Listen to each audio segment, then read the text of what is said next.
Pour jour naissait à Bourgoin-Jallieu, dans l'Isère, l'écrivain Frédéric Dard, devenu célèbre pour ses romans publiés sous le nom de San Antonio. Nous allons cette semaine nous pencher sur la vie de cet auteur unique, à la fois populaire et reconnu par les critiques. Aujourd'hui, retour sur l'enfance du petit Frédéric dans la campagne dauphinoise. Gilles Ragry avec Yves Maréglot et Hervé Cadet-Petit. C'est l'histoire d'un type qui est né ici, à Bourgoin-Jallieu, et qui est mort un sinistre jour de l'an 2000. Depuis, il est enterré à Saint-Chef, à 15 km de là. Entre ces deux instants les plus importants de sa vie, assurément, il y a des mots, des tonnes de mots, des millions de mots. Des livres, plusieurs centaines de livres, publiés sous le pseudo de San Antonio, ou bien sous son vrai nom, Frédéric Dard. Je m'appelle Dard, j'ai un côté abeille, j'ai pris mon pollen un peu partout. C'est rare de rire dans un livre. Mais quand dans un livre vous riez 10 fois et que pendant 183 livres de la même série vous riez autant, là ça devient quelque chose de tout à fait exceptionnel.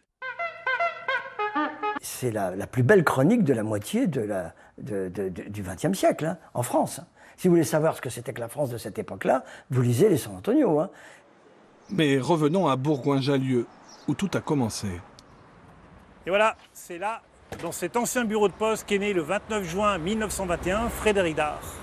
Ce qui lui fera dire plus tard, c'est grâce à ce bureau de poste que je suis devenu un homme de lettres. Son père ayant fait faillite, toute la famille va se replier dans le village de Saint-Chef, où habite la grand-mère de Frédéric. Une grand-mère chérie qui lui fera découvrir le monde des livres, le plaisir des mots, Dostoïevski et Victor Hugo. Dans ce pays de cocagne, son esprit va s'ouvrir en grand, et son enfance restera à jamais le creuset de son imagination. Comme il le disait si bien lui-même, avec la force de ses images. Je suis comme une chèvre attachée à mon pieu, et pour lui, son pieu, c'est l'enfance. Il dit Saint-Chef, village heureux. C'est vraiment là où il était heureux, et il revenait se ressourcer pour ce moment de bonheur, qui n'a pas été très long, mais très intense en émotion, en amour et en partage avec ces gens d'un petit village, quoi.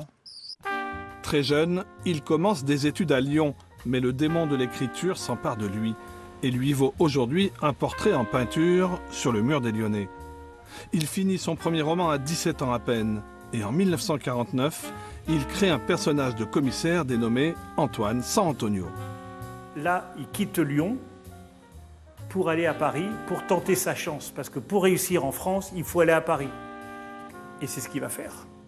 À Paris, la gloire ne fut pas immédiate, loin de là. Mais quelques années plus tard, la série des livres San Antonio allait devenir le succès le plus incroyable de l'édition française.